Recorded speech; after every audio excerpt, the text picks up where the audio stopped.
in the right place and in the right time. Welcome to this movement, The Conscious Planet, Saving the Soil. Ladies and gentlemen, we as occupied as tenants of a shared planet must be the ones that are part of solutions to soil extinction and desertification. We have a generational responsibility, to tell you the truth, and that responsibility is towards leaving behind a legacy of living soil. So, because a picture is worth 1,000 words, here's presenting to you a video that explains the science behind the Save Soil campaign. Let us watch together. We are talking about climate change, carbon emissions, and global warming and various other aspects, but we are not addressing soil. Soil is the habitat upon which zillions of lives thrive. Once there is no richness in soil, then you have forsaken the planet in many ways. Every responsible scientist in the world and the UN agencies are clearly saying we have only 80 to 100 harvests left. That means approximately 45 to 50 years of agricultural soil left on the planet. By 2045, we will be producing 40% less food than what we are producing right now, and our populations will be 9.3 billion people. The food shortages that could manifest in the next 25 years, the consequences of that is unimaginable. Civil wars will unfold across the world once there is food shortage. But what we are facing now is soil extinction. Why is soil becoming extinct? Where is it going away? What is happening to our soil? We must understand, if you add organic content to sand, sand will turn into soil. If you remove all organic content from the soil, soil will become sand. In normal agricultural soil, the minimum organic content should be between 3 to 6%. The most minimum is 3%. At least this minimum to keep the soil alive, to keep the soil as living soil is a must. Agricultural soils across the world, the depletion is so heavy, in most countries, more than 50% of the topsoil is already gone in the last 100 years. The nutrient levels have dropped significantly. The level of micronutrients you would get from your food in early 20th century to what you are getting from the same food now has dropped 90%.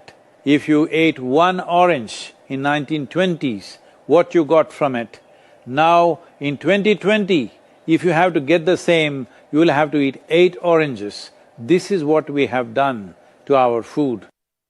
Soil is the biggest ecosystem on the planet, and so few people know anything about it. 1 teaspoon of healthy soil probably contains more microbes than there are people on Earth. The microbial life in the first 12 to 15 inches of topsoil is the basis of our existence. It is this magic beneath our feet which has produced the life that we are. This first 12 to 15 inches of soil is the basis of life for 87% of life on this planet, including you and me. We have to begin to recognize that what we call our soil, Mother Earth, is a living organism. Open soils, ripped open by ploughing, open to sunlight, is the basis of destruction of microbial life.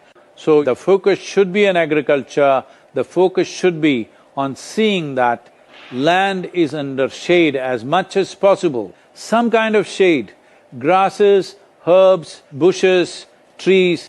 Conscious Planet is launching Save Soil movement to bring about a policy change to regenerate soil. As a part of this, I'm 65 and I'm riding 30,000 kilometers, a lone motorcycle journey, 30,000 kilometers across 24 nations to activate support from the citizenry to assure the governments long-term investments will be appreciated. So it's extremely important that soil regeneration is enshrined in the policy of every government on the planet. We must change the narrative on the planet that soil is a wealth, a legacy we have received from previous generations, and we have to pass it on as living soil for future generations. We are in a cusp of time. If you do the right things now, in the next 15 to 25 years, we can significantly turn this situation around and regenerate the soil.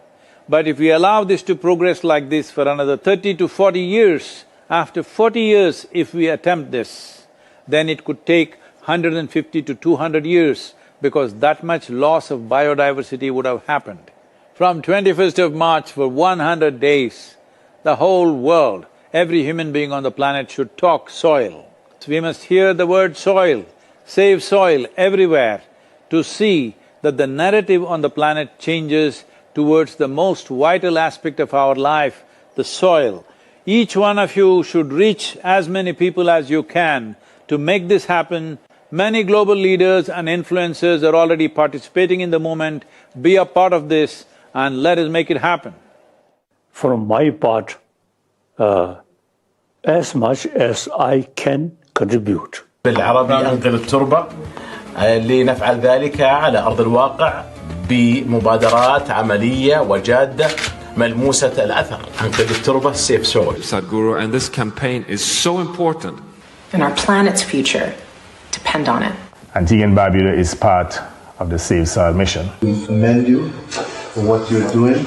That is why we are happy to sign the MOU. The science and philosophy that backs the thought behind the movement is tremendous. We know what we must do, so let's make it happen. Let's make this happen. Let us make it happen.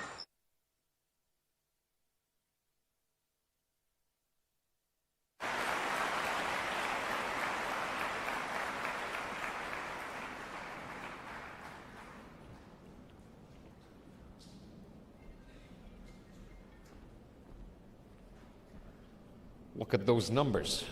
You forget how to count when you look at them. Ladies and gentlemen, that was one of other introductory videos that, of course, you will be very familiar with when the time comes. And make no mistake, that time is very near and draws ever so closer. For the last time, ladies and gentlemen, you'll see me on this stage as we begin, which is very shortly. Let's make sure we are aware of the social distance.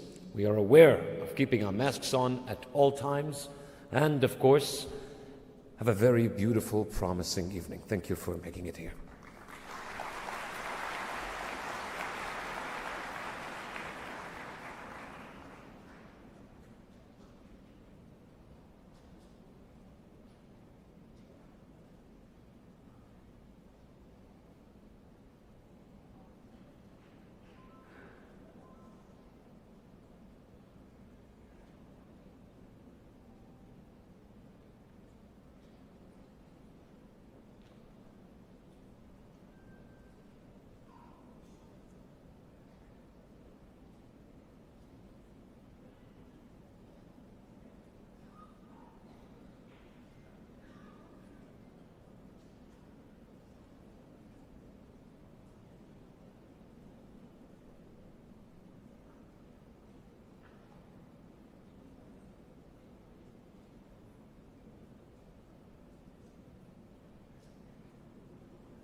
Ladies and gentlemen, we've just received word that our guests have arrived to the vicinity and they will be walking into this hall at any given moment. Therefore, we'd like to ask you, thank you very much. We'd like to ask you to take your seats so those who are seated can be able to view the stage, the screens, and everything around their vicinity. Thank you very much. Stand by, ladies and gentlemen.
Bismillah ar-Rahman ar-Rahim, which translates to, in the name of Allah, the most graceful, the most merciful.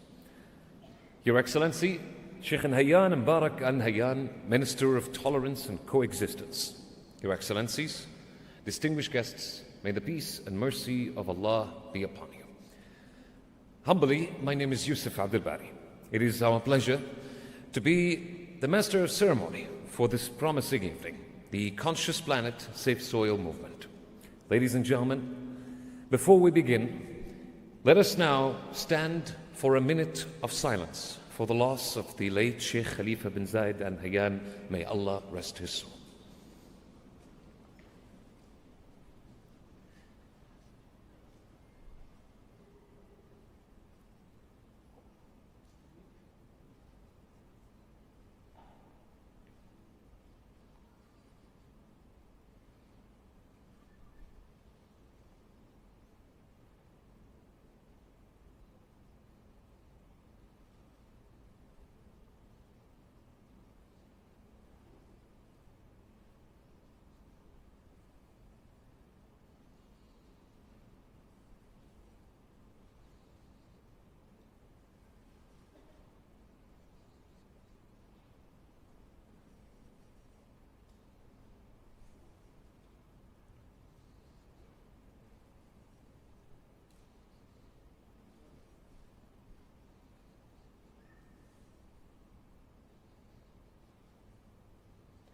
Thank you very much. Ladies and gentlemen, we have prepared an exceptional mind-enriching program for you today. So, to begin this promising, enriching program, please join me in welcoming our guest of honor, His Excellency Sheikh Nahyan. Your Excellency.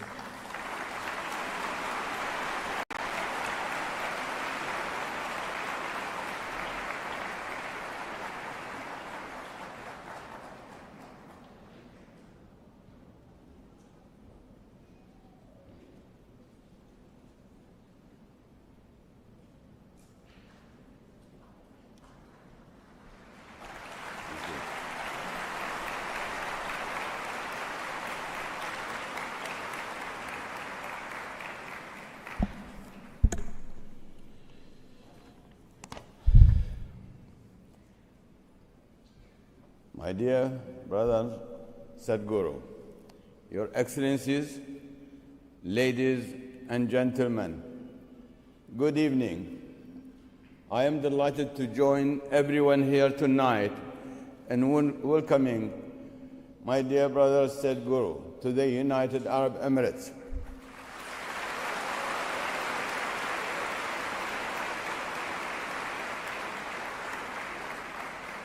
Sadhguru is a renowned global spokesman for issues related to wholesome relationships, spiritual fulfillment, and care for the environment.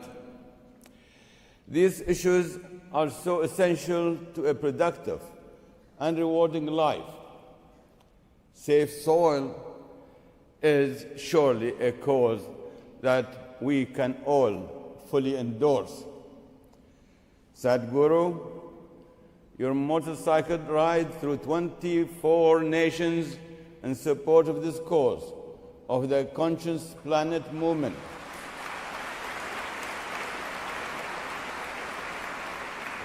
thank you, is truly inspiring. We thank you for that, sir. Thank you. Your ride embodies the human spirit that encompasses creativity, ambition, understanding, and morality. All those qualities that make us human. Your ride exhorts us to carry out our responsibility as humans bound together, to do no harm, to understand and respect the views of others, to help those people less fortunate than we, and to leave our children a world better than we found it. Thank you.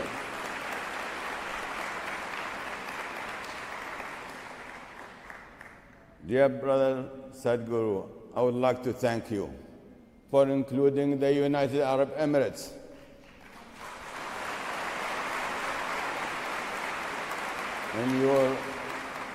in your inspiring journey.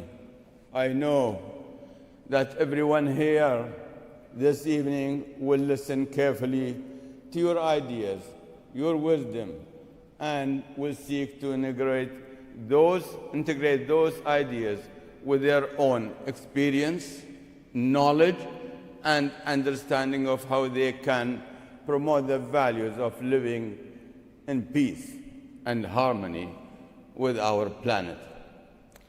My dear friends, our observation of the alarming soil erosion around the world and our desire to understand what we see remind me of the UAE's most prominent environmentalist, our nation's founder, the late Sheikh Zayed bin Sultan Al Nahyan. Thank you. Thank you. He had a deep love of nature. Let me repeat his words, and I quote, "We cherish our environment because it is an integral part of our country, our history, our heritage. Honor the land and in the sea. Our forefathers lived and survived in this environment. They were able to do so only because they recognized the need to conserve it, to take from it only what they need to live, and to preserve it for succeeding generations." Thank you. With God's will, we shall continue to work to protect our environment and our wildlife, as did our forefathers before us. It is a duty. And if we fail, our children rightly will reproach us for squandering an essential part of their inheritance and of our heritage. After Sheikh Zayed's passing, our country's concern for the environment continued to intensify, so that now the United Arab Emirates, led by His Highness the President, Sheikh Mohammed bin Zayed Al Nahyan, has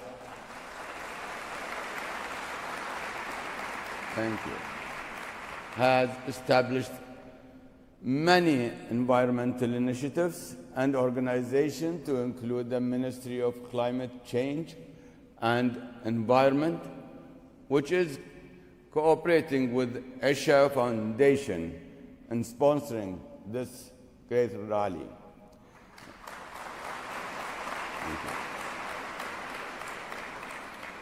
In that spirit of the love of nature, I endorse the premise of this cooperation, that we must all continue to explore ways to improve how we plan,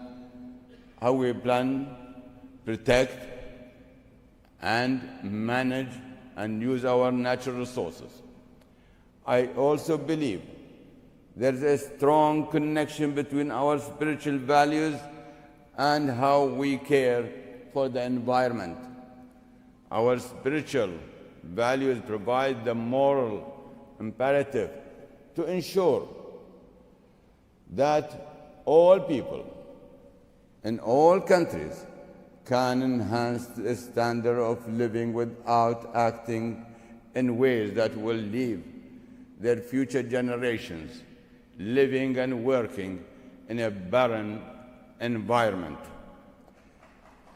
Thank you.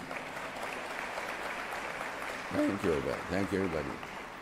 The theme of safe soil is a crucial aspect of respecting and caring for our natural world. Its urgency and importance are a consequence of the need to feed a rapidly increasing world population. Food security is a global issue. We must ensure adequate food production and distribution for all while allowing our planet to heal.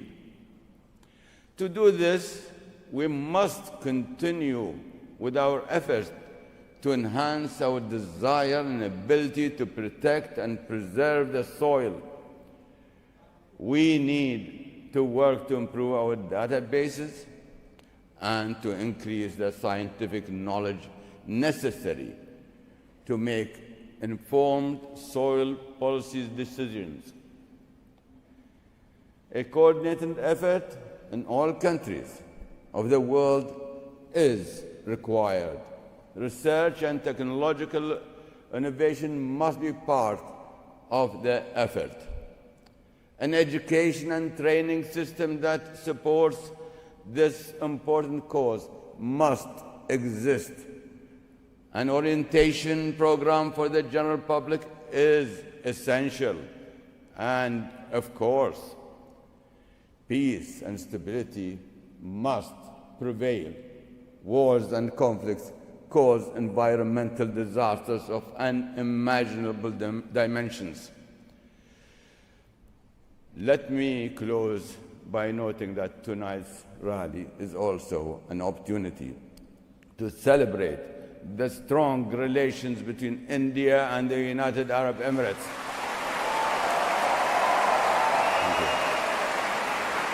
Thank you. Thank you. Thank you. Thank you. Thank you very much. Thank you. Our two countries have enjoyed a friendly and productive relationship for a very long time. And God willing, we will continue to achieve more together over the years. Thank you. Over the years and the decades ahead. Again, my dear brother Sadhguru, welcome to the United Arab Emirates.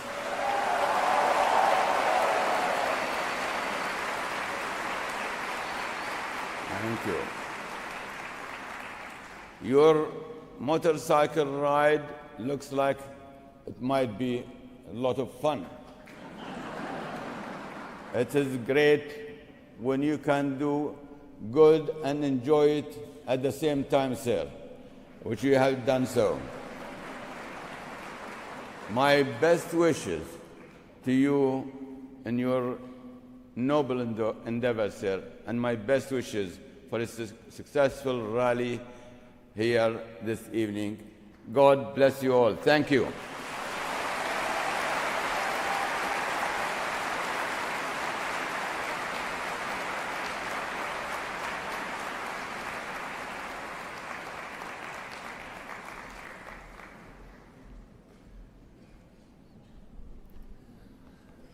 Thank you, Your Excellency Sheikh Nahyan, for shedding this much of light. Now, ladies and gentlemen, it is time to hand the floor to the Minister of Climate Change and Environment herself. Ladies and gentlemen, tonight's keynote is relayed to you by Her Excellency Maryam bint Mohammed Al Mheri. Please welcome.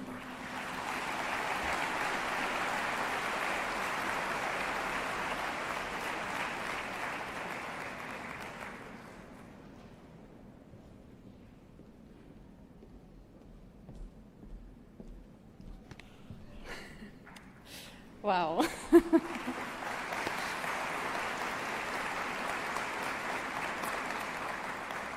Your Highness, Sheikh Nahyan bin Mubarak, thank you so much for your inspiring words. Our dear brother Sadhguru, thank you so much for being here with us. And thank you all for being here with us. I have to just take this moment on because I think this is the biggest crowd I've ever addressed. So thank you.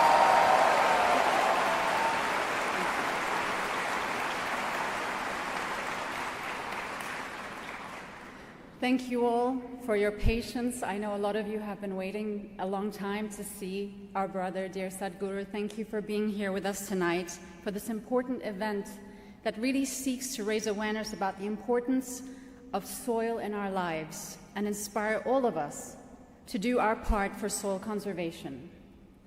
Last Friday, we received the devastating news about the passing of our beloved President, His Highness Sheikh Khalifa bin Zayed Al Nahyan, whose visionary leadership has elevated us to where we are today. As we mourn this great loss for our nation, we must continue on the path of sustainable development that Sheikh Khalifa and our founding father, the late Sheikh Zayed bin Sultan Al Nahyan before him, laid out for us. And we hope today's event will contribute to our collective pursuit of a brighter tomorrow. I would also like to take this opportunity to congratulate His Highness Sheikh Mohammed bin Zayed Al Nahyan and also to congratulate all of us on his election.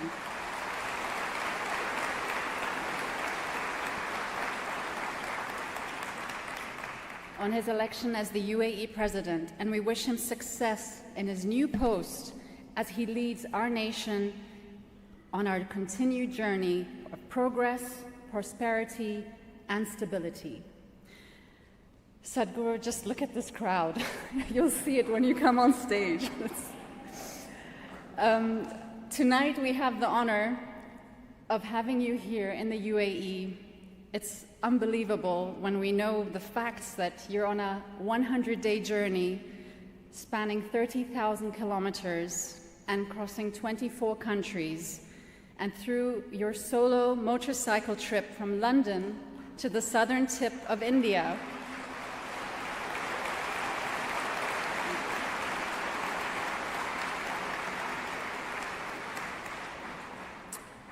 You aim to bring together people like all of you and I to stand up for soil health. Dear Sadhguru, also from myself, on behalf of our nation and all the people here, we celebrate with you and we thank you for your efforts to address the soil degradation issue and help the world develop and implement national policies and promote soil health. I would also like to thank my team at the Ministry of Climate Change and Environment.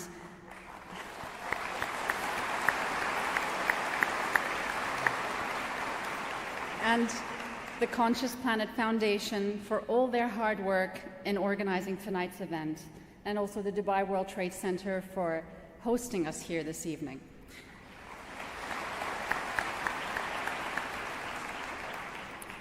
Friends, I want to give you some facts. These are shocking facts. 95% of the food we consume depends on soil. 95%. But producing food is not soil's only purpose. Soil provides a habitat for a wide variety of plants, animals, and microorganisms.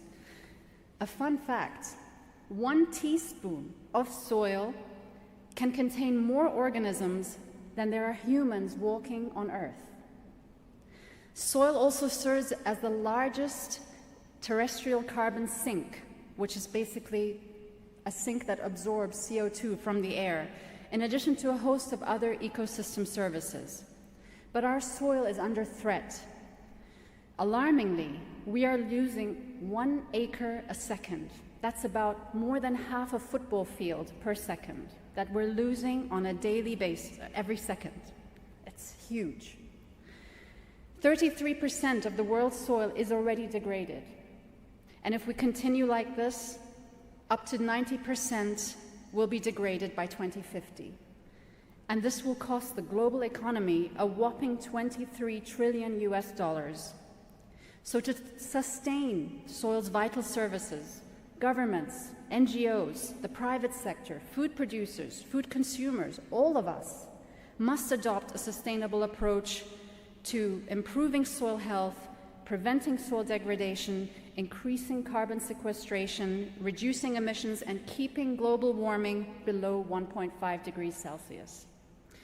This is especially important for arid environments such as we have here in the UAE.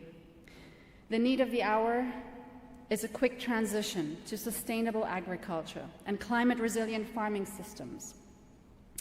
I'm proud to share that the UAE is working hard to include soil management and national strategies and policies. And also with your help, Sadhguru,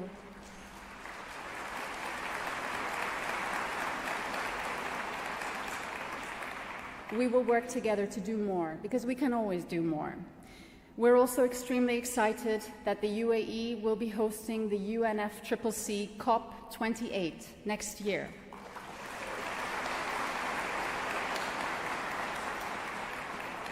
And we will ensure that these topics play a vital role in the conservation efforts that we have to do for the climate action. I know we're all here to hear from you, Sadhguru, so I'm going to stop here, and I just want to say again, thank you from my heart, from the team, everybody here. Thank you.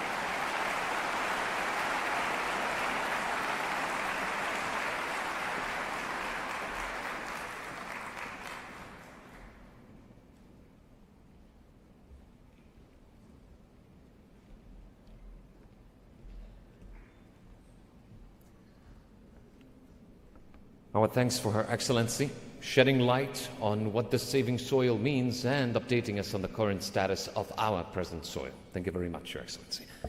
Ladies and gentlemen, it is now time to invite our next speaker on the stage. Please welcome with me the Ambassador of India to the United Arab Emirates, His Excellency Sanjay Sudhir.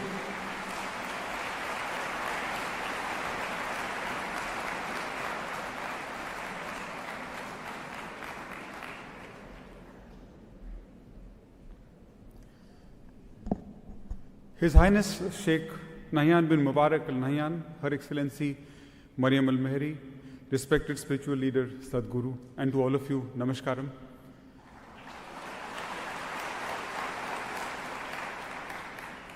I think to look at all of you at the same time, one needs wide angles in the eyes. It's such a huge crowd, I must say. But let me begin by conveying my condolences on the passing of late President, His Highness Sheikh Khalifa bin Zayed Al Nahyan. We will always remember him for his kindness to the Indian community in the UAE and his earnest efforts to strengthen India-UAE relationship.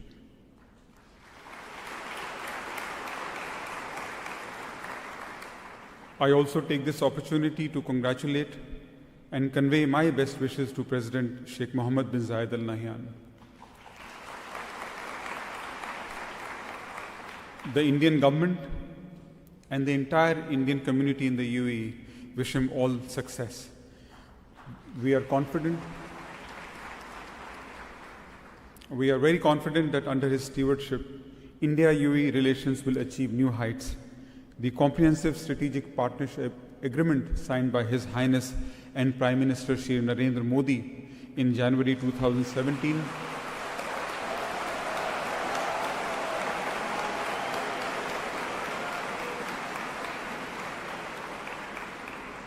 this historic comprehensive strategic partnership agreement provides a new edifice for our ever-strengthening relations and the way forward.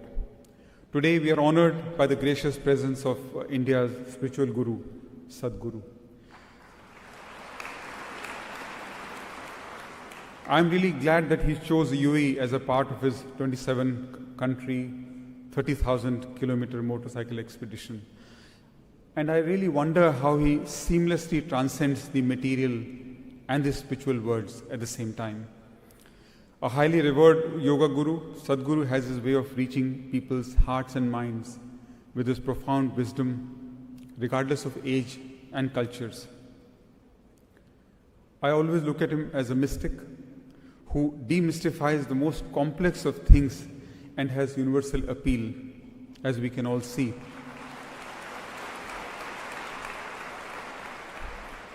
Sadhguru has been awarded India's second highest civilian award, the Padma Vibhushan.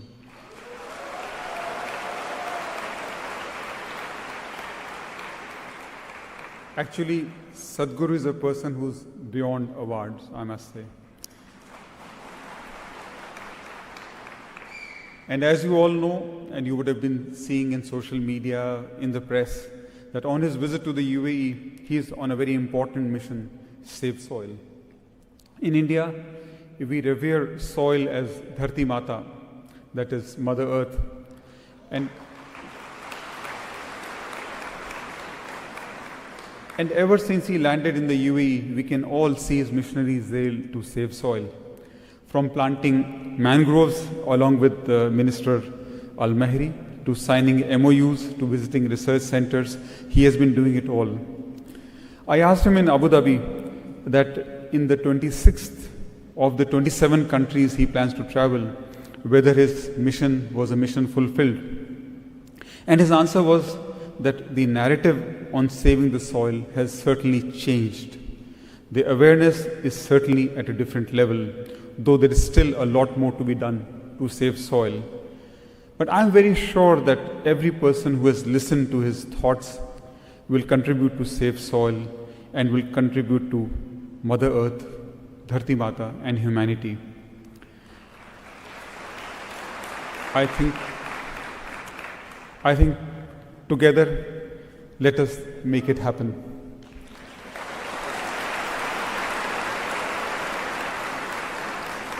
I thank you all.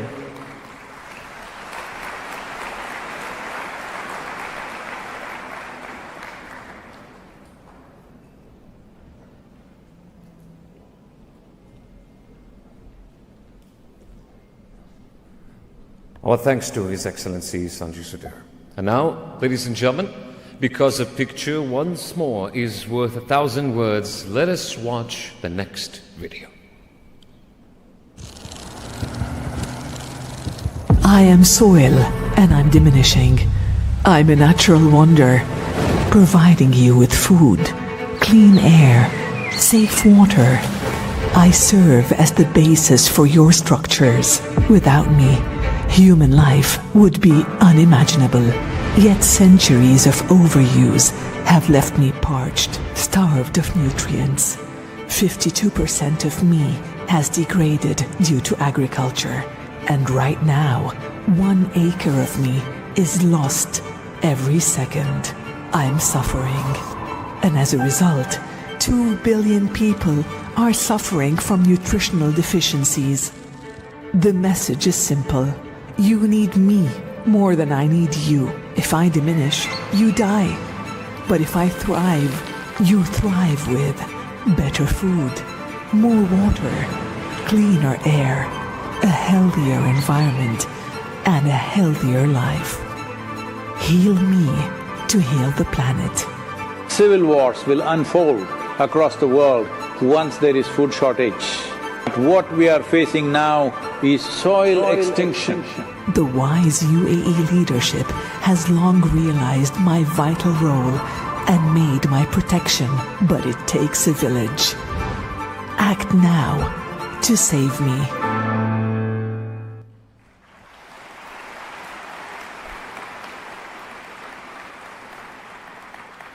Ladies and gentlemen, here is your long-awaited introduction that starts with a question. What is the Conscious Planet Save Soil movement? Well, it seeks to inspire a conscious approach to saving our soil and planet. Its aim is to activate the support of over 3.5 billion people and assist governments in formulating policies that will address soil health and reverse soil degradation. World leaders, influencers, artists, experts, spiritual leaders, and NGOs are among those who have pledged their support to the initiative, just like you, to every soul that is present in this whole room. With that, and without further ado, ladies and gentlemen, it is an honor to introduce the man we've all been waiting for, global visionary, founder of the Conscious Planet Save Soil movement, ladies and gentlemen, Sadhguru. The floor is yours, sir.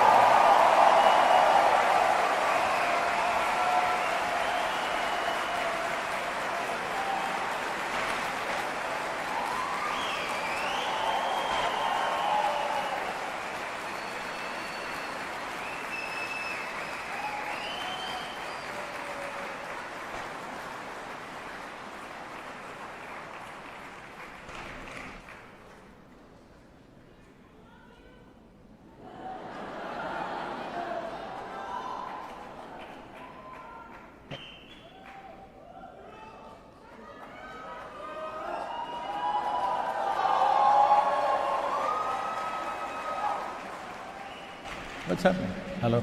Yep. Hello? There's a mic here just in case. Please be seated.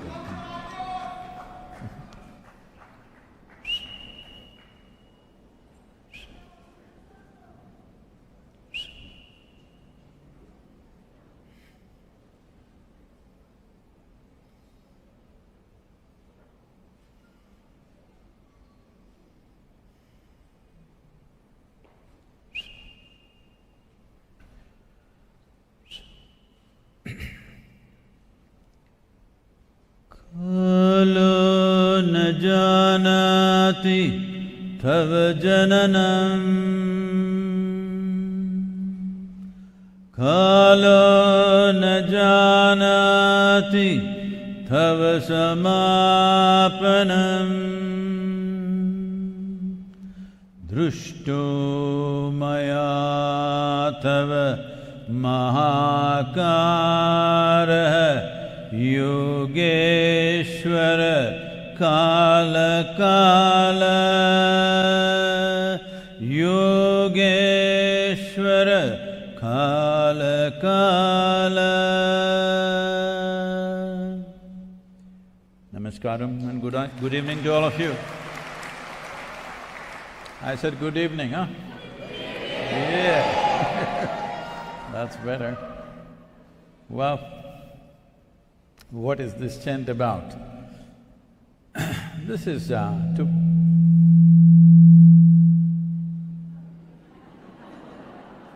There are some people who don't like me. Hello? Can we do one thing? Hello?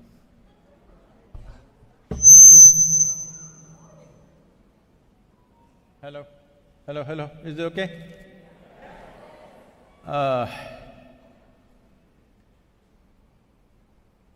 When we say life,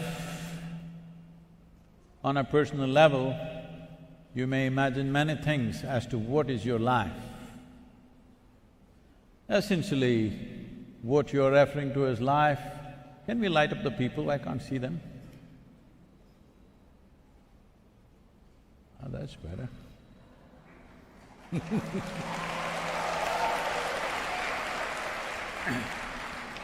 So essentially, what we are referring to as life is just a certain amount of time and a certain amount of energy. When time gets over, we're gone. Hello? In southern Indian languages, we do not refer to when somebody dies, we don't say he died. We say his time got over. That's all that happened. Our time got over. For all of us, our time will get over at some point.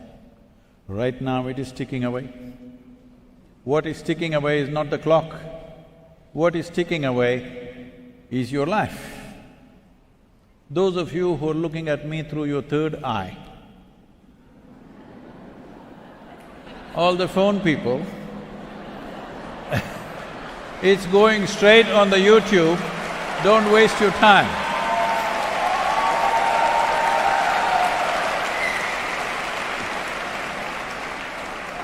You can download it straight away from the YouTube. Do not hide your face behind the phone. Let me see you,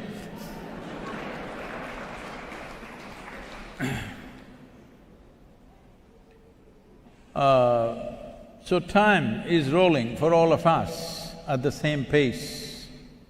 Nobody here has any control over at what pace the time should go.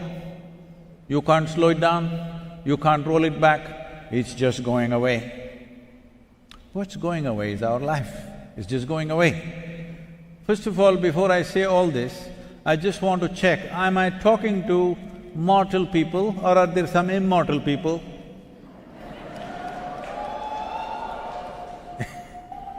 No, are you all the dying kind, I'm asking?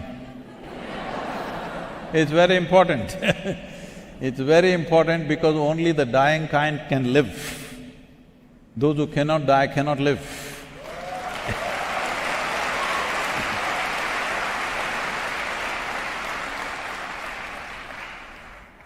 So, with regard to time, unless you have complete mastery over the fundamental making of life, you have no control over time.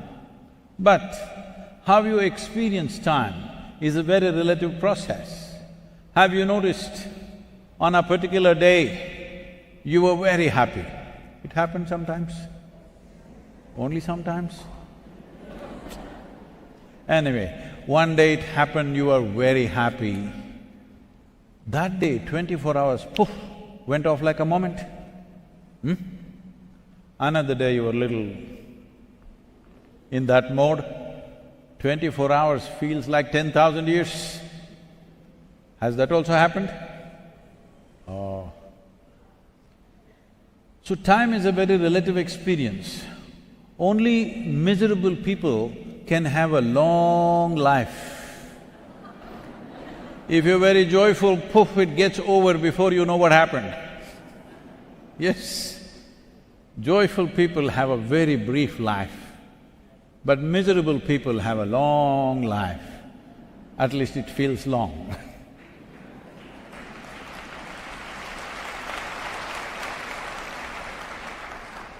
So never ask for a long life. What is most important is that your life is pleasant, profound and impactful. That's all there is with life.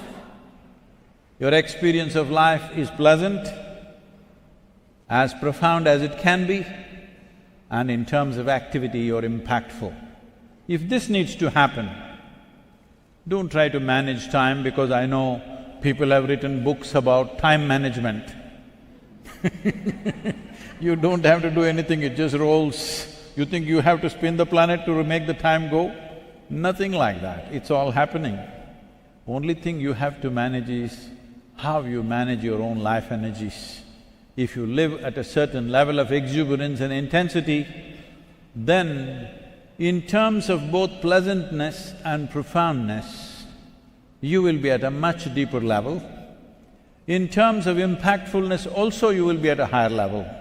So if you and another person, let's say both of you live for 100 years, one person has exuberant sense of energy and some mastery over what happens within themselves, then somebody who can do something in 10 years, if you can do that in 1 year, if both of you live for 100 years, it feels like in terms of the richness of experience and impactfulness of life, it feels like you lived for 1,000 years.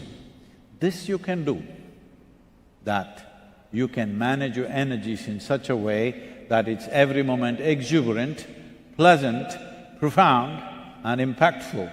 This you can do, but you cannot manage time. If you want to live little longer, we can teach you some inner engineering. It'll help you to kick the can a little bit. Don't ever think if you do inner engineering program, you're going to live forever. No, you will still die. Hello? Is it okay? Because it is not about becoming immortal. When it's our time, we must vacate the place. Hello? This happened.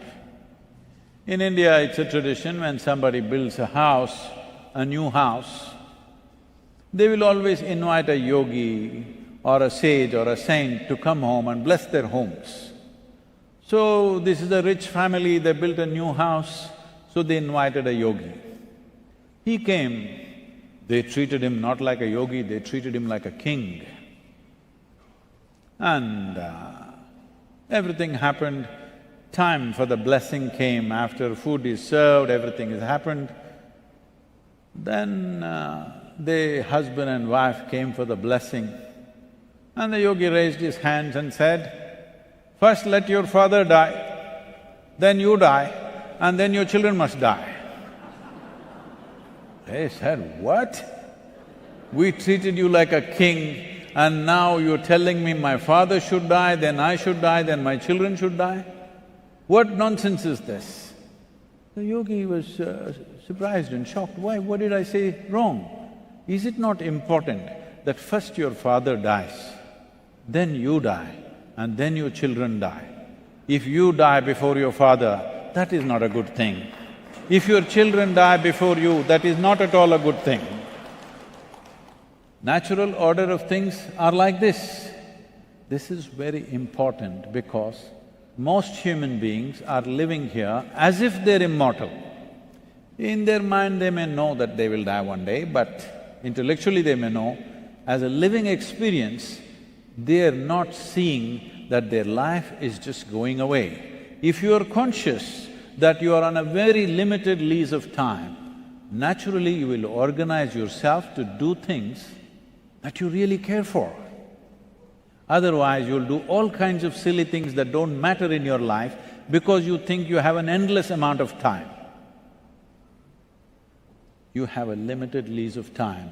This is not a wish from me, I bless you with a long life, but this is the nature of life. If you don't come to simple aspects of perceiving life the way it is, then we'll do all the wrong things. Right now, why human beings are going about with their activity as they're going about is, most of the fools think that they are immortal, they're here forever. Most homes have turned into warehouses because they think they're going to be here forever. I must tell you this, I was in United States and I went to somebody's home for lunch and you know, I'm a little bit of an architecture freak, I just notice everything the way it is, and generally I know how American homes are built. Based on this, I wanted to use the restroom, so normally I know how homes are laid out. So I went and opened this door. But I had made a mistake, it was not a restroom, it was a large room, maybe twice the size of this stage. And the whole room was full of footwear. Over 800 pairs of footwear. And all of them were ladies' footwear. Then I was just looking at this, what's happening here? Is it like, are they dealing in footwear, are they something like this? But by then the lady of the house came in, Sadhguru, what do you want? I said, what is all this footwear? I knew they are successful doctors, both husband and wife. They are not footwear merchants. Then he said, no, Sadhguru, what do you want? I said, see, I was just looking for the restroom and I just happened to step into this, but what about this footwear? No, Sadhguru, let's go. And then I said, oh, these are all your footwear? 800 plus pairs. How many lifetimes are you planning to come back and walk? Because obviously you cannot use this footwear in one lifetime, there are too many. So then this was working on me, I was just wondering, why would anybody… See, I'm okay, you buy one for your office, one for walking, one for golf, one for running, one for evening, and because you're a woman, you want the 7 colors, all right. No, 7 into 3, 21, all right. I'm considerate, but 800, how do you even choose? Then it was bothering me. Then I met a CEO of a major footwear manufacturing company in United States. I asked him, why would a woman buy 800 pairs of shoes? He said, Sadhguru, that is because that's the only thing she can buy all her life same size. I said, okay, that makes sense.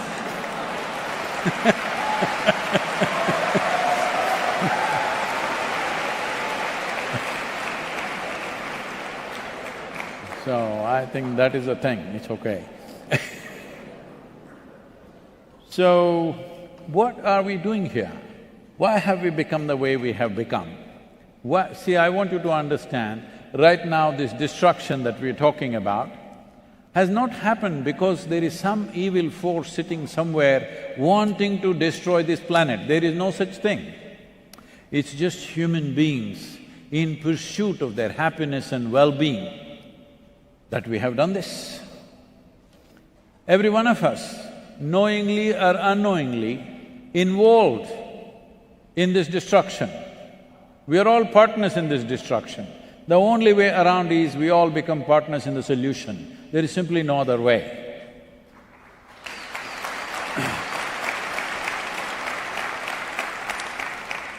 But why are human beings in pursuit of happiness so vigorously and still they're not happy? All the time, everybody is going through they call it stress, anxiety, misery, depression, this one, that one, all kinds of things. Everybody today, these days, they're claiming they have a right to be like that. Well, yes, of course you have a right to be miserable, but is that your choice really? If you are given a choice for yourself, I'm asking you, you must choose right now. If you don't say anything, I'm going to bless you. If you have a choice right now of being blissful or miserable, what is your choice for yourself right now? Blissful. What you want for your neighbor sometimes may be debatable. But what you want for yourself is crystal clear, isn't it? Highest level of pleasantness is what you want for this one. What does pleasantness mean? Pleasantness means, if your body becomes pleasant, we call this health. You want it? I heard only 122 people.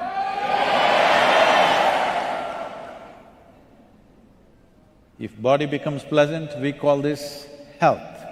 If it becomes very pleasant, we call it pleasure. If your mind becomes pleasant, we call this peace.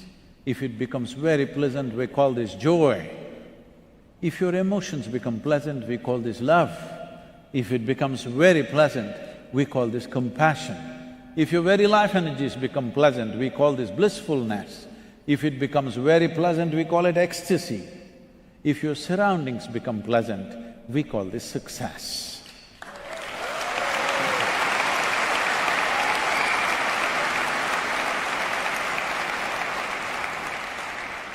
To create or to make your surroundings pleasant, you may need the cooperation of many people and forces in the world, because surroundings will not become pleasant just like that. You need certain skills and capabilities and other people should cooperate. The times in which you are should cooperate, only then you can create the surroundings the way you want it.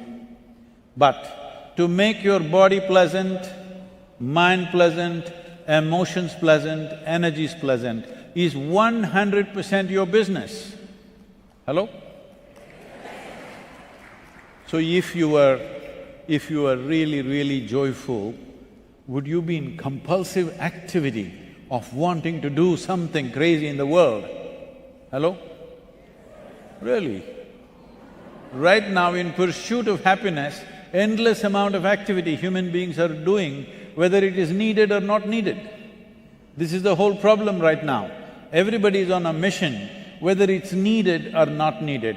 Some people are in religious mission, some people are in shopping mission, some people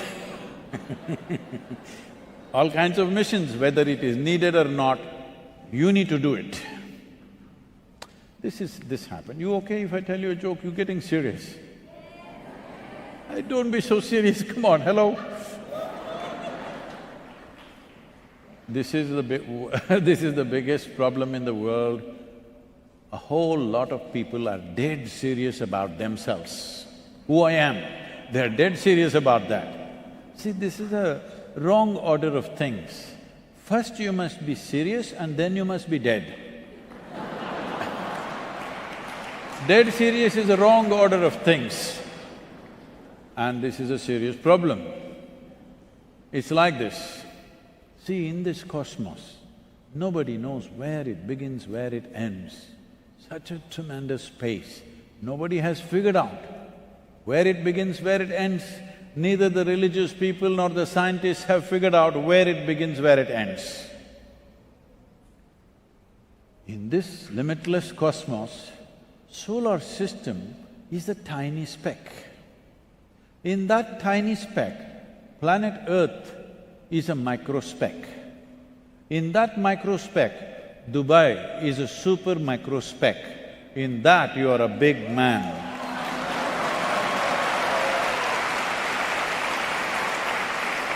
This is a very serious problem. This is a serious loss of perspective as to who you are. You are like a pop-up on this planet. You popped up and you'll pop out.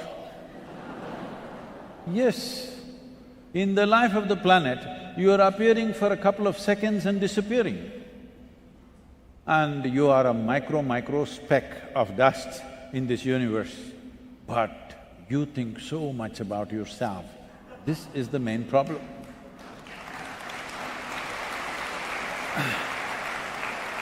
And in that, this super micro specks happiness, in pursuit of that happiness, we're ripping the planet apart with compulsive activity. Now, this is happening because of fundamental loss of direction in the sense. See, there was a potato farmer. You heard of him already? No. There was a potato farmer. One day he wanted to eat apples. He went to the right tree, he went to the apple tree. But out of sheer habit, he started digging for apples in the ground. When he did not find any apples there, he became furious and dug furiously. After some time, the tree came down upon him. This is the story of humanity right now.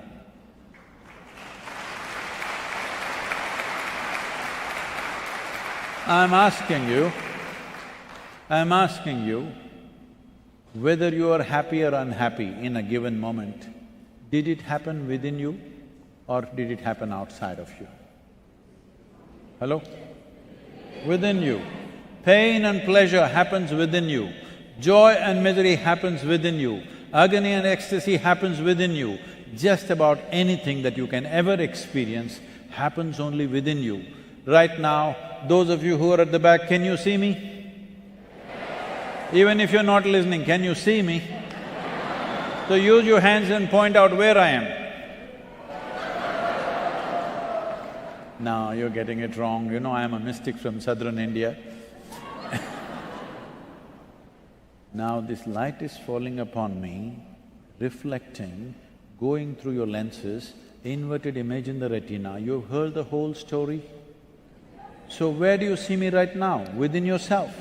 Where do you hear me right now? Within yourself. Where have you seen the whole world? Within yourself.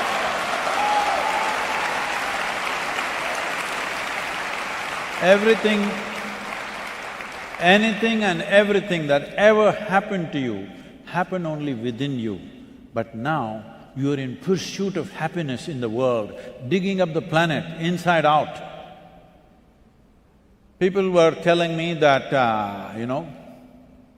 because Living Earth Statistics says, if we want to provide what an average American citizen has to the 8 billion people on the planet, we need 4.5 planets. But right now we have only half a planet. So somebody was telling me, it seems some 300 million years away from here, 300 million light years away from here, there are over 300 plus planets exactly like this, much larger, with all this atmosphere and everything. They want to go there in 300 million light years. I said, see, if you find 8 billion planets and give one to each one of them, as long as they're in pursuit of happiness, they will destroy these 8 billion planets in 100 years' time.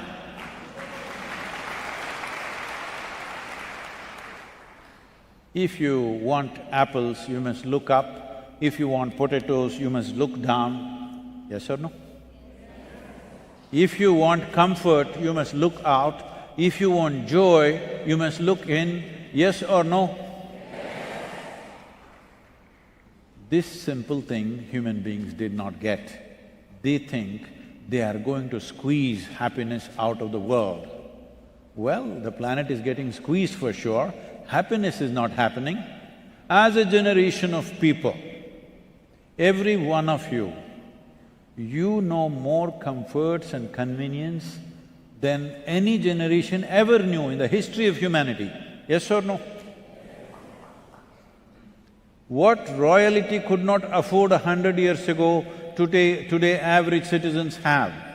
Most of you are driving chariots with 200, 400 horses. Hello?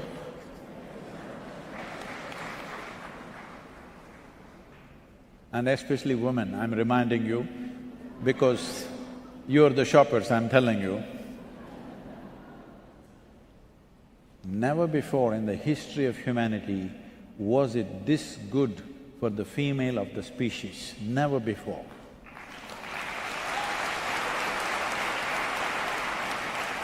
So I'm saying, let's not mess it up.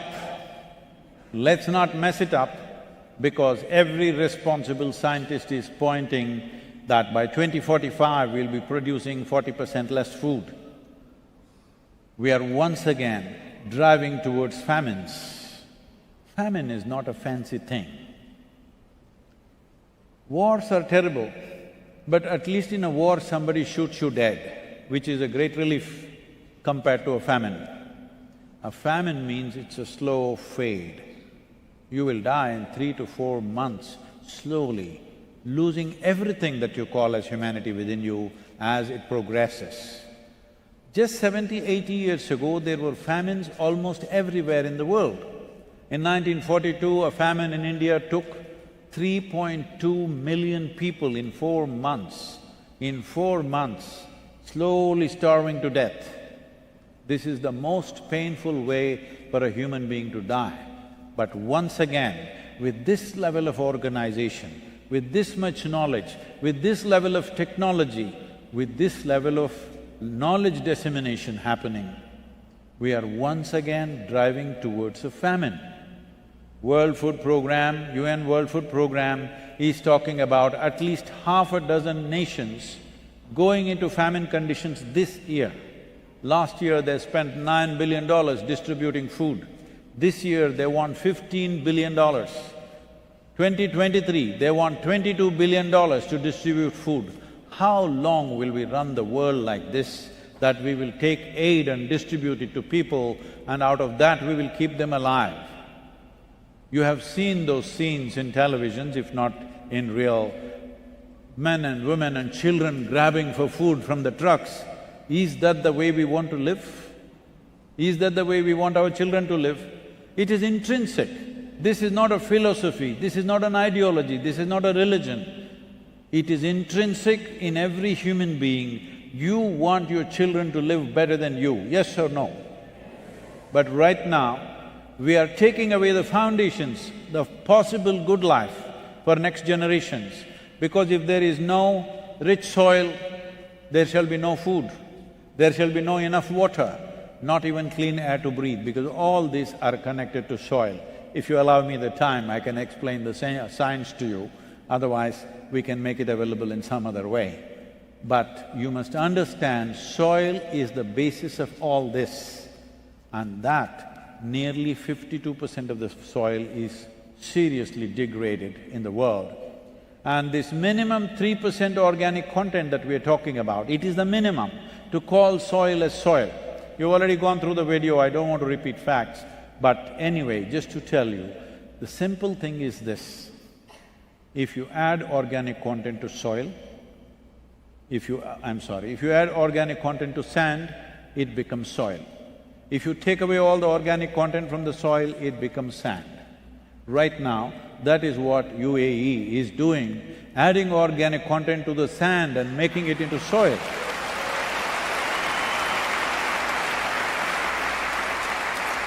It is a commendable direction that it has taken. Our Minister, Madam, is super passionate about this and she's taking this ahead. It is still that scale is not enough, because turning a desert into agricultural land is an enormous effort and an enormous expense. Both in terms of effort and expense, it is too much. But whole world is busy converting fertile soils into deserts. This is what we are doing in the rest of the world right now. Because not a single nation, not even a single nation in the world has minimum 3% organic content in its soil, not a single nation. The highest organic content average that you find in the world is in Northern Europe, which is 1.48, which is less than half of what is minimum. Southern Europe has 1.1 to 1.2%. United States has 1.25 to 1.3%. India has 0.68%. Africa as a continent has 0.3%, which is disastrous. So this is where we are. This will lead to many things. One important thing is, it is estimated by 2032, 3.5 billion people will be water-stressed. That means their daily drinking water will be a challenge for 3.5 billion people. Once this begins to manifest, over 1 to 1.2 billion people will be forced to migrate. When people migrate in unplanned ways, this forced migration, if they die in thousands, that gets reported in the world. But their suffering, nobody reports because nobody can ever articulate what they go through. And when forced migrations happen, the worst is taken by the women and children, always. The worst sort of exploitations happen to them because they end up in terrains that they're unfamiliar with, they don't know the language, they don't have the skills to survive in a given society. The worst possible things happen to them. Already it is happening. Last year, 80 million people have migrated, forced migrations. This year it is expected to be over 100 million. But by 2032 to 2035, it is expected to be 1 to 1.2 billion people. When 1 billion people move in a forced manner, the tragedy is unspeakable. But that's where we are driving ourselves. The main reason is they are not able to grow food where they are. That is the main reason. If there were fertile soils, I'm asking you, however poor you were, whichever remote part of the world you were, even if you cannot do great commercial agriculture, if you could grow food for yourself and your family, would you leave that place and go away to some place not knowing where you're going? I'm asking you. In the last 25 years, over 500,000 farmers in the world have committed suicide. The highest suicide rate in almost all nations for any given profession is farming. In United States, 50% of the farmers have not seen $1 of profit for 12 years straight. There have been incidences of whole families shooting themselves. In India, of course, you know the figures, it's pretty bad. All this is because soil has become non-productive. To work in a soil which is degraded is not only back-breaking, it's heart-breaking. If soil is rich, nobody will want to commit suicide. People ask me, Sadhguru, are you not against the pesticides? Why are you not against the weedicides, herbicides? I say, I'm against suicide. No human being should be forced to commit suicide, for economic reasons especially. Hello? Especially for lack of nourishment that they have to commit suicide. That should never happen. But unfortunately, it's happening in an unprecedented scale right now. How long can we just close our eyes and think everything is okay? I'm not trying to paint a doomsday picture for you. I'm saying this to you because we are in a cusp of time right now. As a generation of people, we are in a cusp of time where we could be that generation which turned back from the brink of a disaster. Or we could be that generation which slept through and went and fell into the disaster, and of course we will grieve after it's over. I'm saying this because we've been doing this at various levels. As human beings, we've been doing this. In the last 1 century, just look at this. World War I happened, then we made League of Nations and we said we're never again going to fight a war. Well, within 30 years' time, World War II happened. Then we made United Nations and all this stuff and said, we're never going to fight, we are civilized people, all our disputes we can settle by negotiations and debates. How many wars have we fought since World War II? There has not been a single year where there is no war somewhere on the planet. And now, we are talking about number 3, as if it's a natural progression. Oh, we had 1, we had 2, we must have 3. Are we crazy? Hello? What's wrong with us? What's wrong with us is just this: we will sleep through situations. When a disaster happens, then we will grieve over it. But this is a type of disaster that if we walk into this, I want you to understand UN agencies are talking about soil extinction. Extinction means you generally talk about dinosaurs and dodos.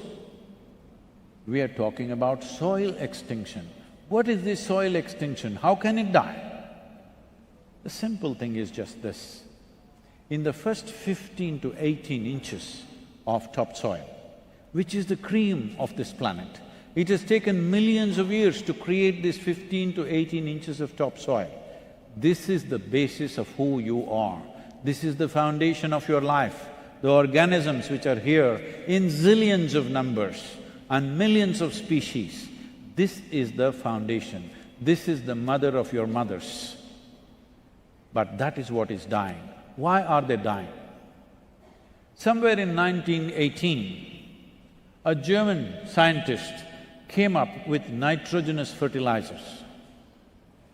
Now, we took this powder and threw it on our fields. Suddenly everything burst out like we had never seen before.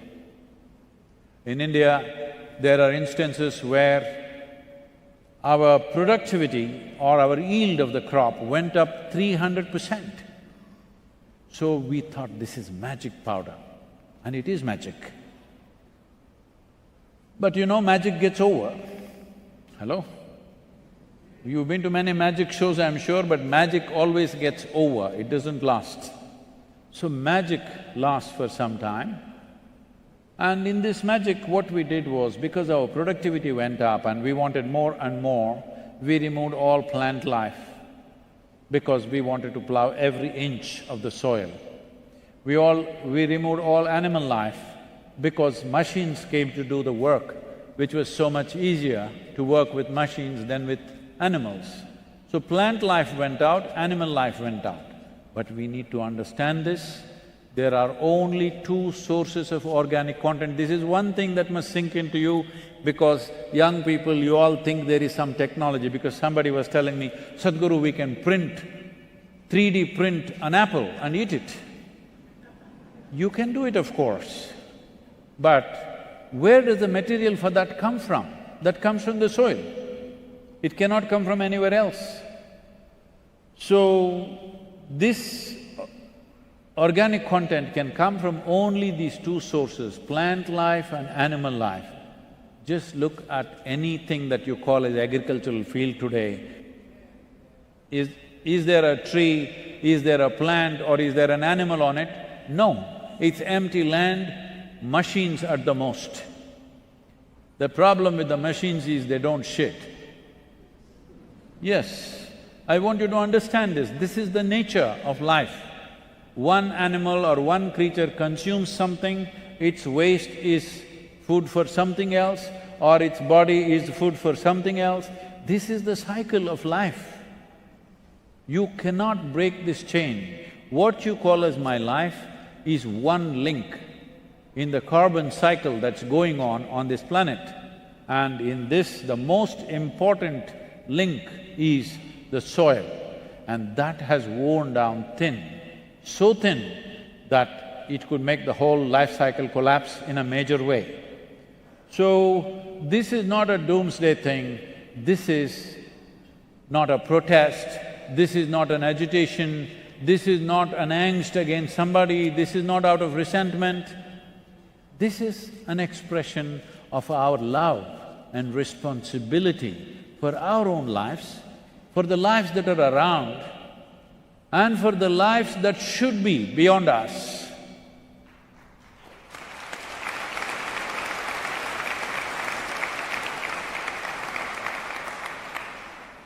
Should there be life beyond you and me?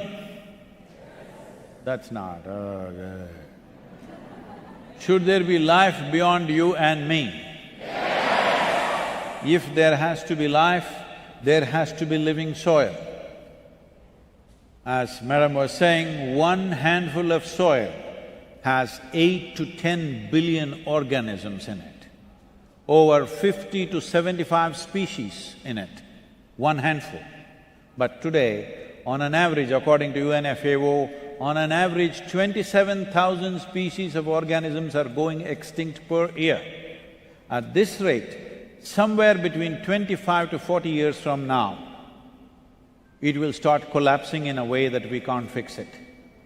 Right now, if we make up our minds, it's fortunate that UAE is making this policy right away, because we have presented this policy-making handbook, 193 policy handbooks we made, unique ones for each nation, for 193 nations.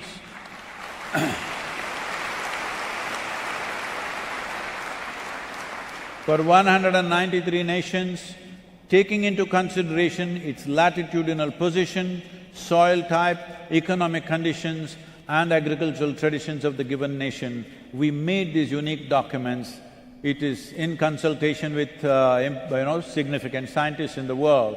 So these handbooks have been distributed to all over the world. We have also written to 730 political parties on the planet, because we want every political party in the world to make soil an important part of their manifesto. But if all this needs to happen, people should give their mandate.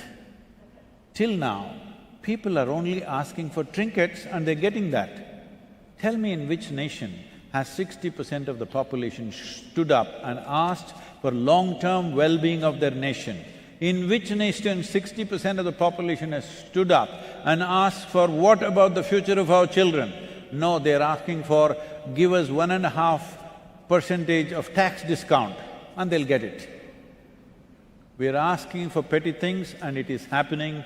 It is time, as a generation, we stand up and ask for long-term well-being of humanity, of life, of future generations. This has not happened. This is what Save Soil movement is about, to move 3.5 to 4 billion people, because 5.26 billion people on the planet have franchise in their hands.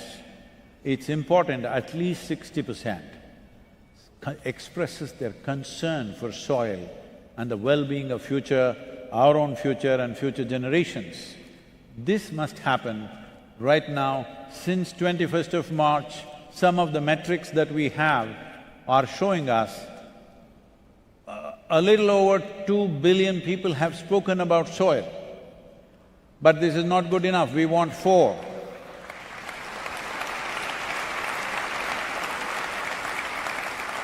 See, I'm wary of all these clapping hands, because last 30 years I've been talking about soil.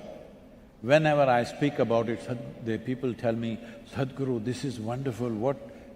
fantastic work you're doing, this, and they go to sleep. This time if we go to sleep, we'll pay a price that we will regret. Is sleep a crime? Hello? Is sleeping a crime? No. But if you sleep through your life will become a disaster. Disasters are worse than crime. This is where we are as a generation. If we wake up and act, oh, shall I roll up my sleeves and go and fix my kitchen garden? That's very cute of you, but that's not a solution.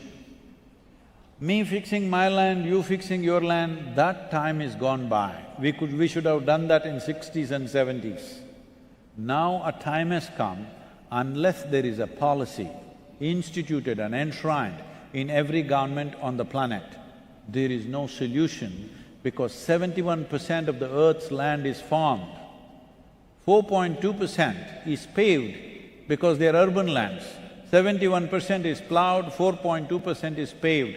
Together 76% of the land is in this condition where human beings are living on this one way or the other, human beings are tending to it and they kept it in the most horrible way. It's fashionable for everybody to talk about, let's fix the rainforest.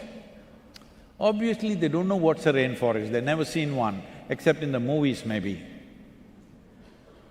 You don't have to fix the rainforest, just stay out of it, everything is fine.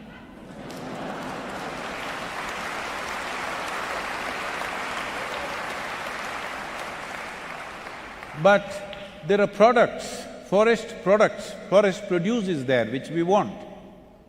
So if you want forest produce, major things are timber, honey, various resins and various things, all this can be grown on farmland.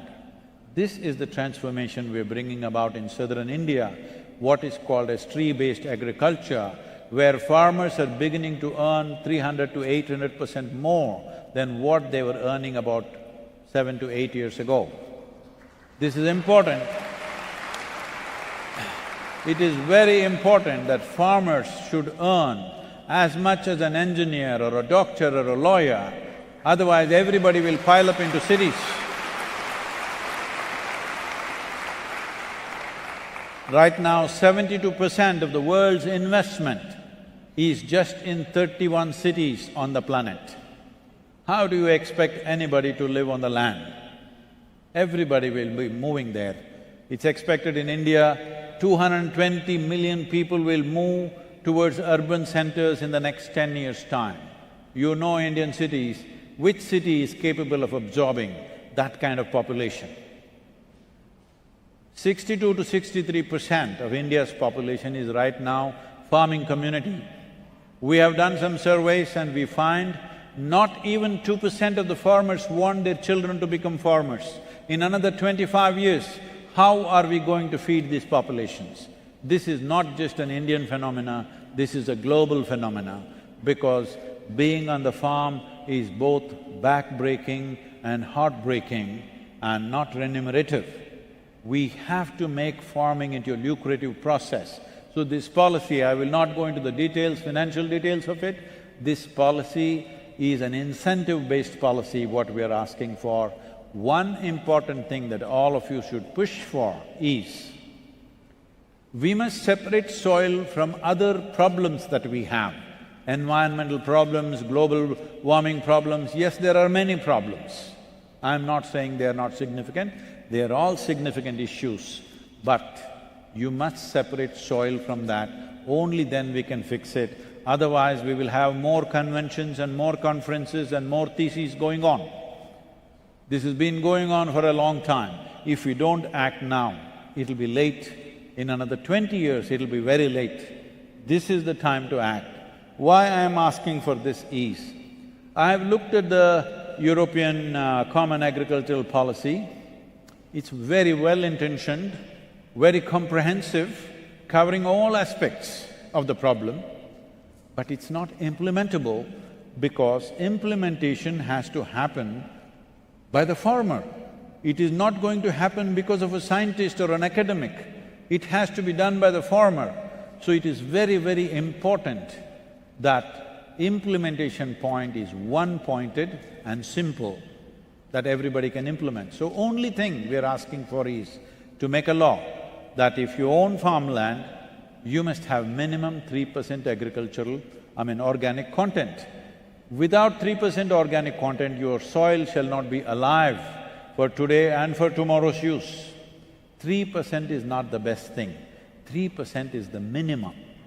But not a single nation has even 3% as an average, that is where we are right now. So one aspect is incentive to drive the farmers in that direction. Second aspect is farmers should become accessible to carbon credit. Our farmers have done a fantastic job of sequestering carbon in probably in millions of tons, but last 7 to 8 years, our teams have been working on cracking this carbon credit market, and we have not made an inch of progress because the damn thing is so complex. I don't know for whom it is made. You just can't crack it. So I'm requesting the government, make this thing simple. If somebody gets their field to 3% organic content, there must be a thumb rule. This much sequestering will naturally happen and give that incentive to the farmer. So that's the second level of incentive. The third level of incentive is, now if you are producing an apple from 1% organic content, what micronutrients it has, we know. There is science to it. If the same apple is produced from 3% organic content field, what is the level of micronutrients present in that? That also we know. If that much micronutrients are extra present in that apple, what health benefits you have, what preventive health benefits you have, how many man days will be saved in a nation's life. And healthier people means less load on the healthcare. Healthier people means possibly they could be happy also, more productive and more creative. There are immense benefits. So, once again, the farmer should get the benefit that it will sit on a different shelf in the marketplace. For this 3% organic content field apple, you may have to pay 5 or 10% more than the regular one, but instead of eating 3 apples, you can eat 1 because it has that much nutrient level. If it comes from a 6% organic content field, then it'll sit on a higher shelf in the marketplace because it has higher level of nutrients, much more benefits. You may have to pay a little extra for that, but instead of eating 6 apples, you eat 1 apple. That is the level of nourishment it gives you. So this needs to happen to enhance our nourishment capability and above all, to leave the soil as a living entity for future generations. The shocking thing for me in the last 2 years has been, nearly 85% of the nations on the planet still address soil as an inert substance that they can fix by putting one chemical or removing chemical from it. This is the largest living system in the universe. There isn't any other place like this 18 inches of topsoil that we have on this planet, anywhere in the universe. There is no such place. If you sow death, it sprouts life. This is the only magical place like that. We've just forgotten this, that we all have come out of this.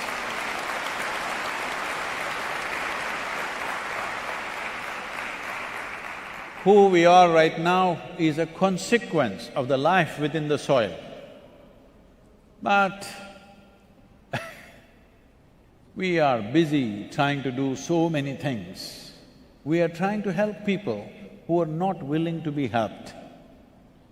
When I say they're not willing to be helped, because there is no understanding of what it is. Another thing is maybe there is no need.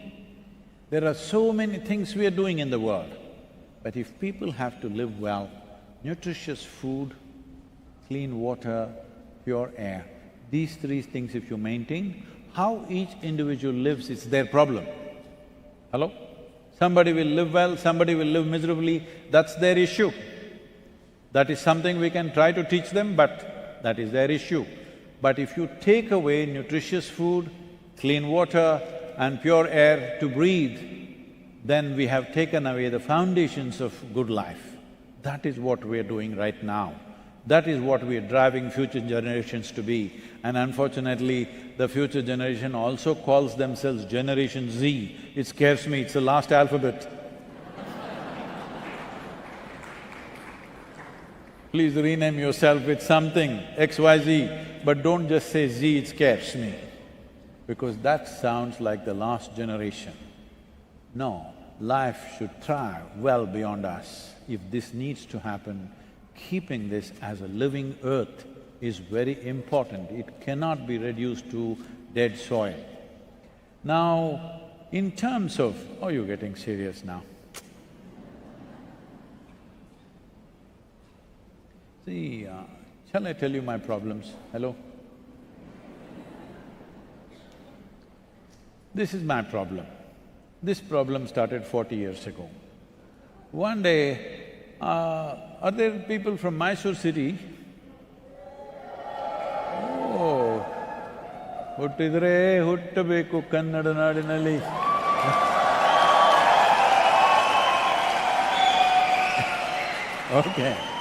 Okay, Nammuru, Mysuru, we know. So, in Mysore city there is a small hill, it's called Chamundi Hill. So when…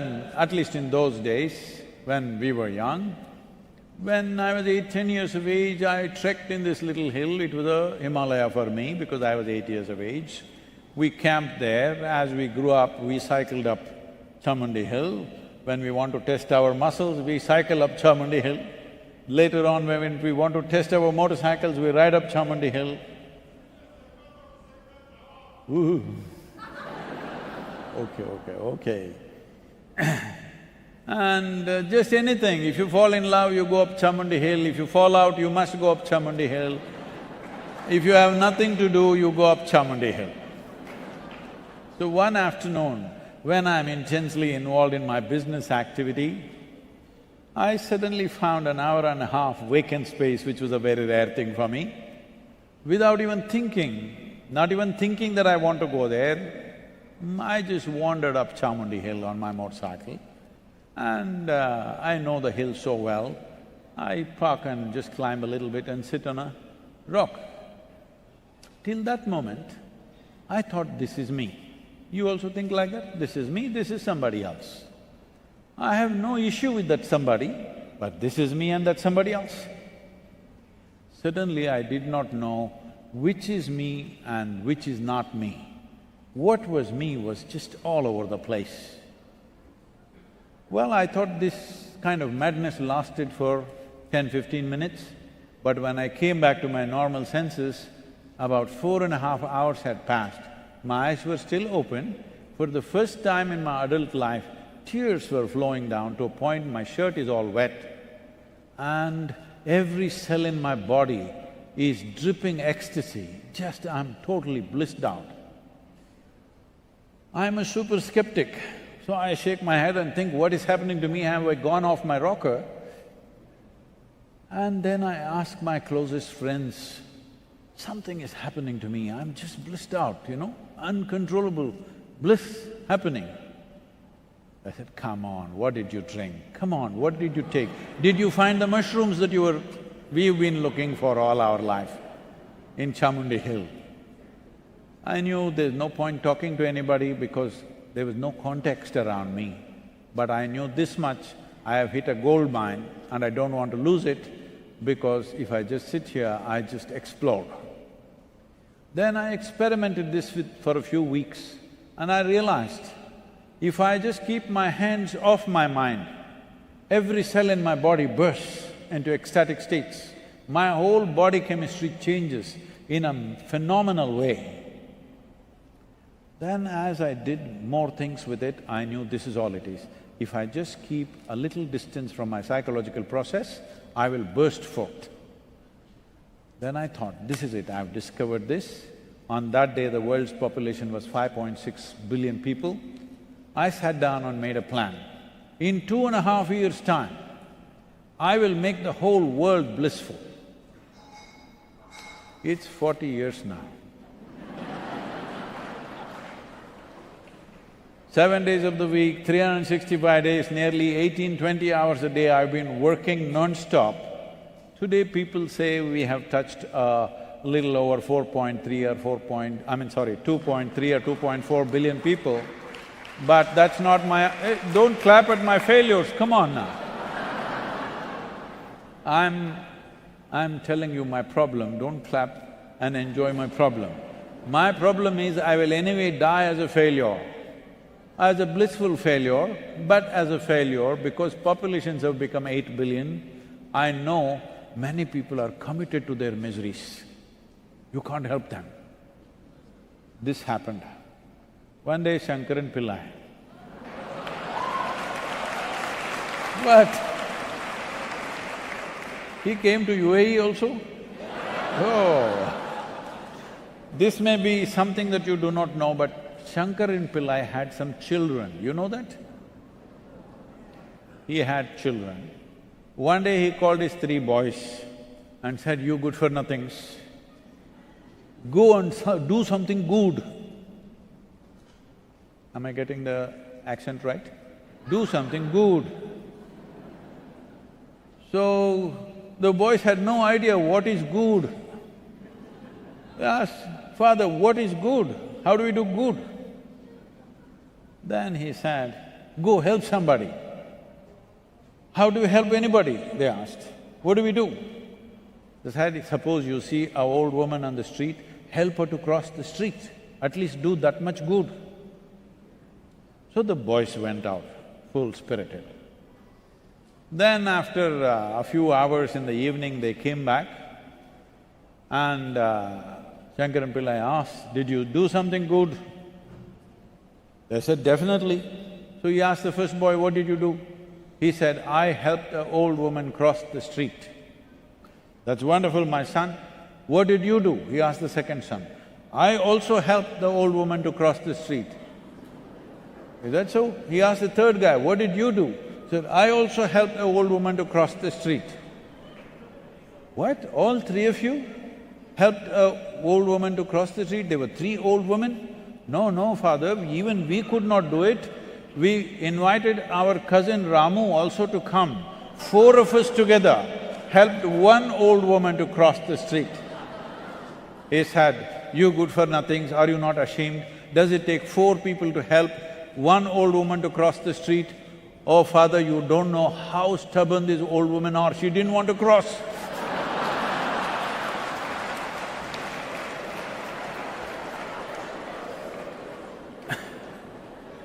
So I also realized, so many people are committed to their misery, it doesn't matter, even if you offer the most fantastic thing, they will go on with their own miseries. So now with Save Soil, I have reduced my percentage from 100% population to 50%. 4 billion is all I'm asking you. And 50% we have already covered nearly 2 billion people. I'm just asking all of you, can you get me the remaining 2 billion?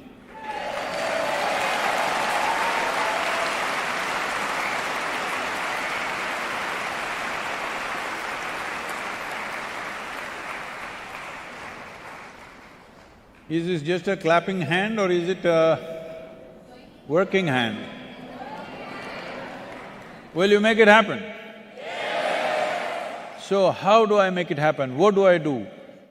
Don't try to make that old woman cross the street only if she wants to. Now, all of you have phones? You have phone? What kind, dumb one or smart one? Huh? Smartphone. See, you call somebody smart only if they're smarter than you, isn't it?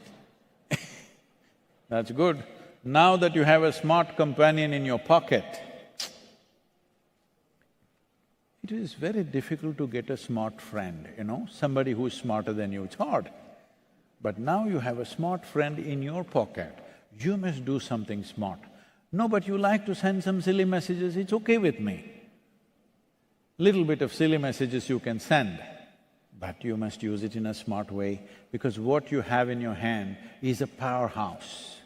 Just you, I'm saying just you as an individual person, if you're really committed, in the next 3 months you can reach the whole world. This is the kind of power that you hold in your hands. Yes? This is the first time. This is the first time in the history of humanity that we human beings have this power. We can sit at home and reach the entire world. Many great beings have come in this world, but when they spoke, even 10 people could not hear. Yes?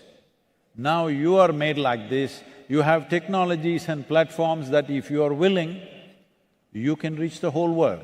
Here 10,000 people of Dubai and UAE, 10,000 of you, if you make up your mind, can you not get me those 2 billion people?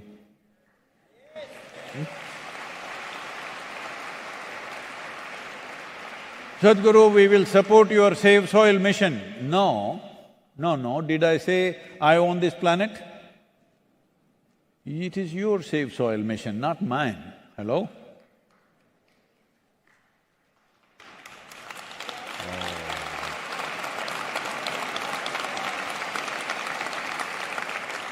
The moment I say it is yours, lot of people are becoming, okay, we thought you were going to do it. Hello? See, you need to understand this, the burden of this life. The burden of this life is not in what we do. The burden of this life is in just your inability to manage your own thought and emotion. Your own thought, your own emotion doesn't work the way you want it. It is like, suppose, don't experiment right now, okay, this is only for demonstration, that your right hand starts punching you in the face, boom, boom, boom. Then in case somebody next to you cares for you, they will hold this hand, don't do it, don't do it. But if you have your enemy sitting next to you, he's very happy. What he wanted to do, you're doing it yourself. It's great. So somebody cares for you means they'll hold you. If it doesn't work, they will tie you to the chair. If it doesn't work, they will take you to a doctor. If nothing works, they may remove the arm. Yes, otherwise you'll kill yourself. Right now, this is the problem with you. Your own thoughts and emotion poking you all over the place. I'll ask you a simple question, you must say yes or no because I'm going to bless you. Do you want your intelligence to be sharp or blunt? Some of you didn't say anything. So once we give you something that is sharp, it's very important that you're conscious about the sharpness and your hand is steady. If you are intestines will come out. Why we will not give a very sharp knife to a child's hand is not because knife is dangerous, simply because a child is not conscious enough, not steady enough, they may harm themselves or they may harm somebody else. Yes or no? Now you are a child like this, we gave you a sharp intelligence, now you're busy poking yourself all the time. You always think it's somebody else, but try this, you be alone for 3 days by yourself. Don't communicate with anybody, just see how much torture you'll do to yourself. So when you're alone, if you're miserable, you're obviously in bad company, isn't it? Hello? If somebody else is bad company, you can go somewhere else. If this is bad company, where the hell do you go? Right now, this is the problem.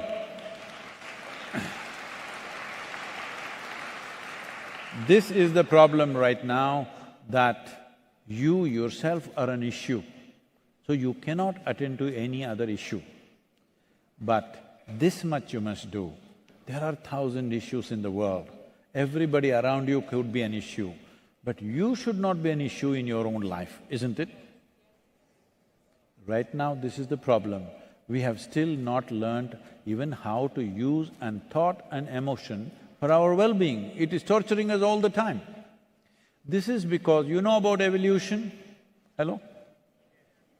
You know there is something called as a chimpanzee. The difference between you and a chimpanzee in terms of DNA, according to modern genetic scientists, is, in terms of DNA, you are only 1.23% away from a chimpanzee. 1.23% is not much of a difference, isn't it? Hello? It's not much of a difference. So physiologically, that's how close you are to a chimpanzee. But in terms of your intelligence and your awareness, you're worlds apart from a chimpanzee. Now this is your problem. You have an intelligence for which you don't have a stable enough platform. So your own intelligence tortures you. Your own intelligence destroys everything that matters to you. Your own happiness is destroyed only by your intelligence, isn't it? People are not even able to sit peacefully, to a point where all sorts of people, including spiritual teachers in the world, are going about saying peace is the ultimate goal of life. Such people will only rest in peace. I'm asking you, if you want to enjoy your dinner tonight, at least you must be peaceful, if not ecstatic, yes or no? If you want to enjoy the company of whoever is sitting next to you, even if you're not dripping with love, at least you must be peaceful, yes or no? So, I'm asking you, is peace a fundamental requirement in your life, or is it the last thing that you do in your life? It is the most fundamental requirement, at least to be peaceful, if not anything else. But even such a simple thing is not happening because we have not taken charge of our own faculties, our own thought and emotion not taking instructions from you. This happened one day. A lady went to sleep. In her sleep, she had a dream. In her dream, she saw a hunk of a man standing there and staring at her. Then he started coming closer and closer and closer. He came so close, she could even feel his breath. She trembled, not in fear. And then she asked, "What will you do to me?" The man said, "Well, lady, it's your dream."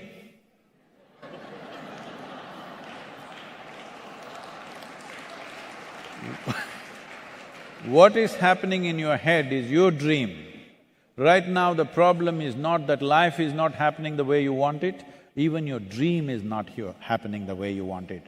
This is a serious problem. It's very important that you take charge of this, because only then you can genuinely attend to real issues in the world. If you yourself are an issue, just managing your own physiological and psychological process is taking a whole lifetime. Hello? That's not how it should be. You need to figure this out. There are ways to do it, it's very simple. But above all, for all this, we must at least have nourishment. For nourishment, there must be soil. So right now, this is the mission. Will you make sure these 10,000 people who are here, if you spend 15 to 20 minutes a day, you can see that within the next… See, because you are wonderful people of UAE, I'm giving you a 60% discount. Ladies, 60% discount. Because when I started in London, I told everybody, you must do this for 100 days. Now I'm telling you, only 40 days. Hello, 60% discount, you can't say no to me.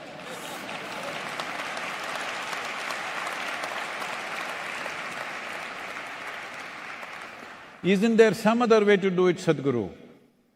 Can't we do this, can't we do that? Let me tell you, this happened in 2060. When? 2060.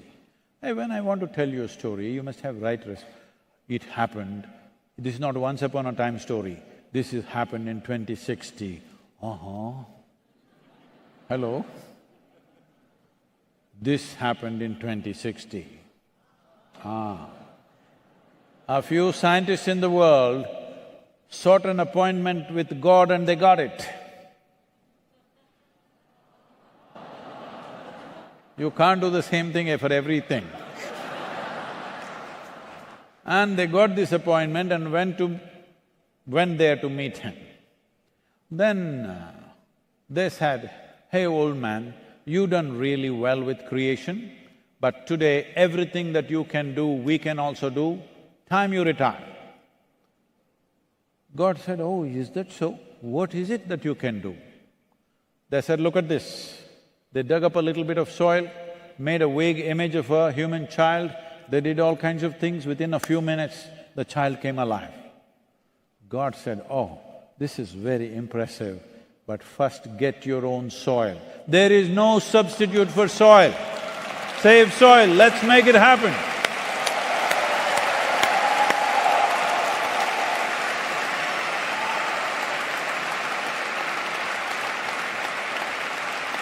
Thank you. I want to hear this. When I say 1, 2, 3, you say, "Save soil, let's make it happen." 1, 2, 3. Save soil. Let's make it happen. Great. So this should not be one day of slogan shouting. This must be your commitment, at least for 40 days. Make this happen. Right now, I must tell you this is the 61st day of the ride. We have covered… This is the 25th nation.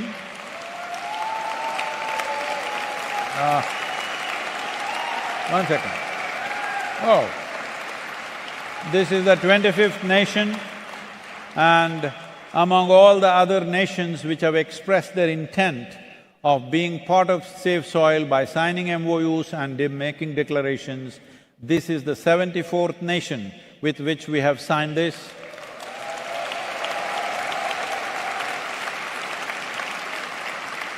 Many other nations are in the pipeline.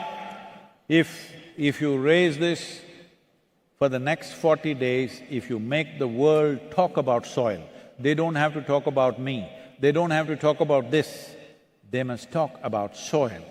If 4 billion people express their concern for soil and the future of this world, no government can ignore it. Governments are elected not to do something fantastic. Governments are elected to fulfill people's mandate. Where is the mandate? It's in your hands to get that mandate. Let's make it happen. Thank you very much. Thank you very much. Thank you.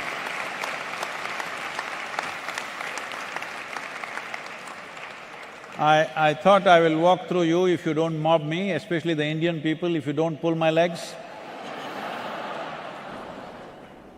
Is it safe for me to walk through you? So please be seated. I just want to be close to you, I'll come through that, but please. Thank you very much, everybody. Our gratitude to Sheikh Nahyan, who was here, the Minister of Tolerance, and above all, our Environment Minister, most spirited and passionate about this cause. Without her, many things wouldn't have happened in UAE, whatever has happened. The moment she grasped the idea, she's been non-stop on the mission. Thank you very much. My gratitude to all of them. And our deepest condolences, most profound condolences to the leader that we have just lost, and also congratulations to the new leader. And I must say this, there is no one more country in the world where in a matter of 50 years, from a remote desert habitation to the hub of the world, this has happened.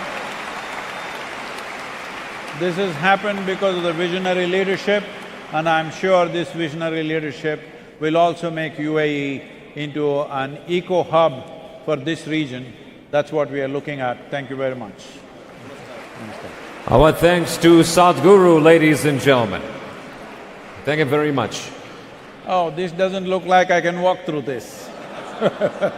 Thank you very much. Ladies and gentlemen, we'd like to have your attention, please. There is something that each and every one of you is going to get their hands on, and only the people present in this hall. However, we need to fulfill a certain condition.